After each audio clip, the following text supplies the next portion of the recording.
à vous poser avec votre corps, et si vous avez faim, avec votre sentiment de faim, avec votre respiration, et puis aussi essayer de ressentir votre énergie à l'intérieur.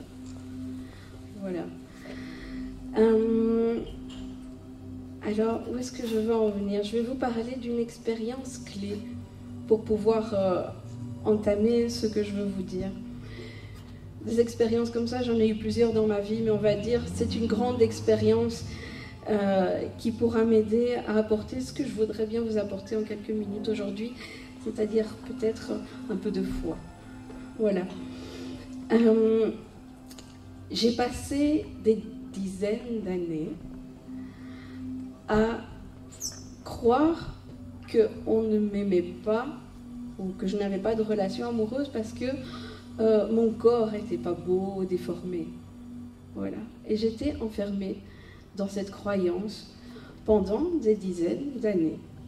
Je pleurais, puis je me remettais, et voilà, jusqu'à un jour où quelque chose m'a aidé à aller vers mon ressenti. C'est-à-dire, tout d'un coup, j'ai ressenti ma souffrance. J'ai ressenti que j'avais envie d'être en lien.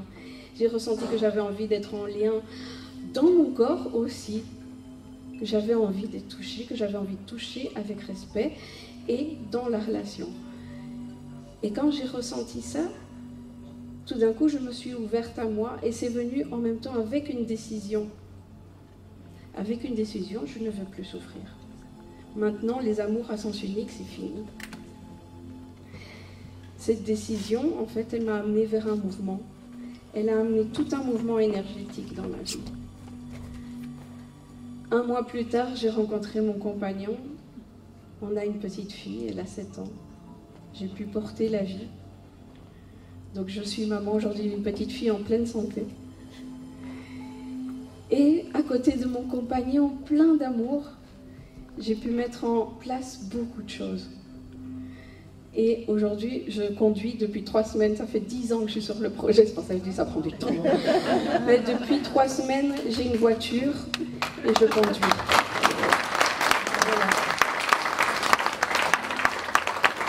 Merci. Je ressens toute la vibration dans la voiture, dans mon corps, et c'est vraiment comme avoir une nouvelle peau. J'ai vraiment l'impression d'avoir été petit à petit à reculons sur le chemin de mon handicap. C'est-à-dire que, au fond, mon handicap, en quoi il me gêne, j'avais besoin de relations. J'ai mes relations. J'avais besoin de mobilité, j'ai retrouvé de la mobilité. Mon corps, il n'a pas changé. Ce que je voulais apporter avec ça, c'est que un peu de foi, non seulement aux personnes handicapées, comme moi, mais aussi à tous ceux qui nous entourent. Alors, parce que finalement, c'est quoi le handicap?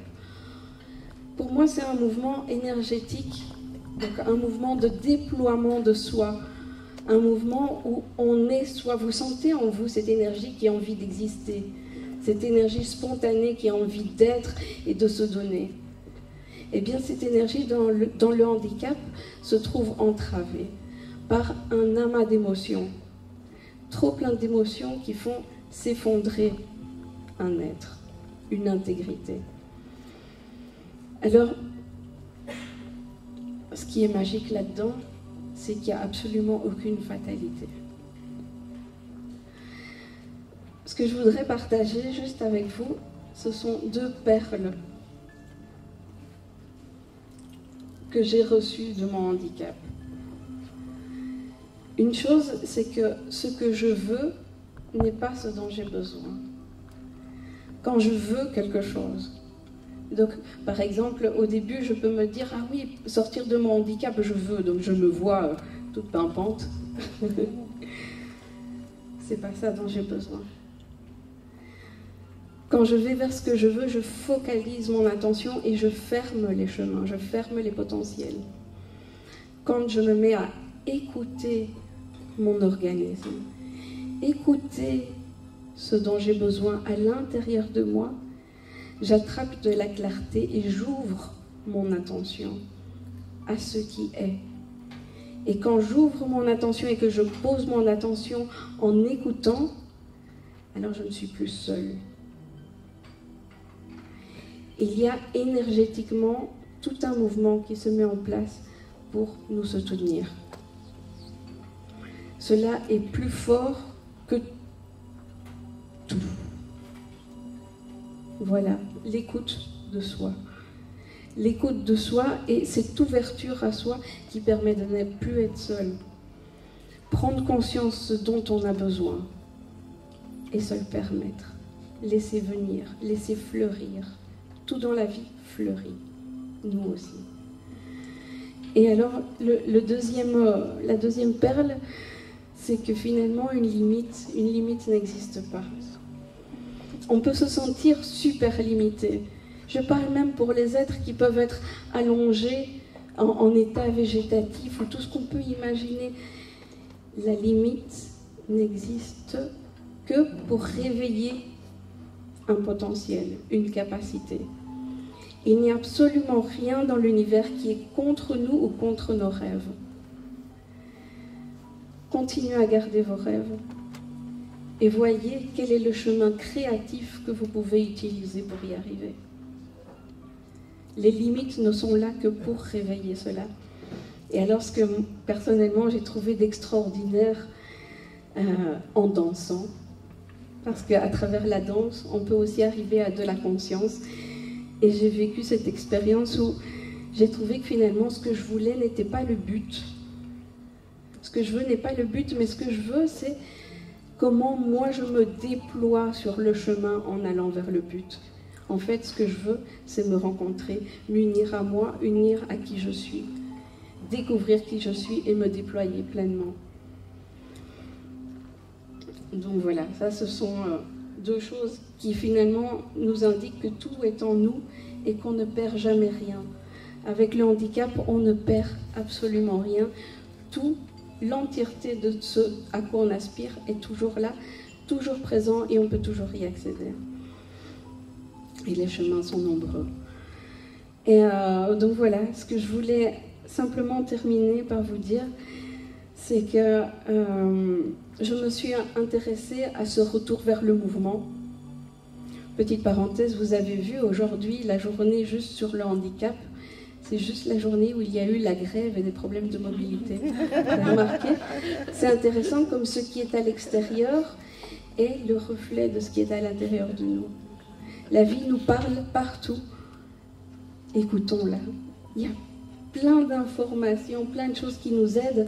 Et alors, comment écouter? Vous pouvez écouter votre tristesse, mais vous pouvez, à côté de celle-ci et de l'accueillir, écouter au fond, quelles sont mes ressources? Qu'est-ce qui me permet? Qu'est-ce qui me donnerait envie de sortir de ma tristesse?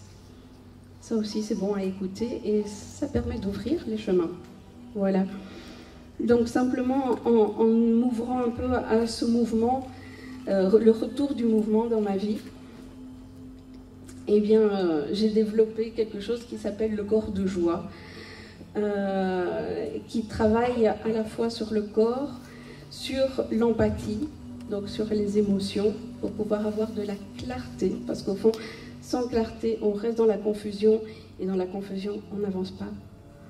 Donc, retrouver la clarté est ce qui permet de réouvrir les chemins, et travailler aussi sur ce cerveau, finalement, qui peut choisir d'être soit têtu, d'être soit en conflit, ou bien d'être vraiment accueillant avec toutes les parties de soi. Et cela permet à l'organisme de se remettre en mouvement petit à petit dans sa relation à soi-même et dans sa relation à l'environnement. Voilà, donc cela est en passe de se mettre en place. Pour ceux que cela intéresse, je vous laisse un email. Et ainsi, je vous tiendrai au courant des ateliers qui peuvent s'ouvrir et de tout ce qui peut se mettre en place avec vos demandes aussi. Voilà. Donc, l'adresse email, c'est mouvementlibreMariella@gmail.com. N'hésitez pas à venir me voir, je serai à la table occupée à peindre avec mon papa. Et donc voilà, juste petit dernier mot, merci à mon papa d'avoir ouvert cet espace pour moi. cet espace de communication et d'expression. Et merci aussi de m'avoir ouvert à l'amour des couleurs. Voilà, je termine là-dessus.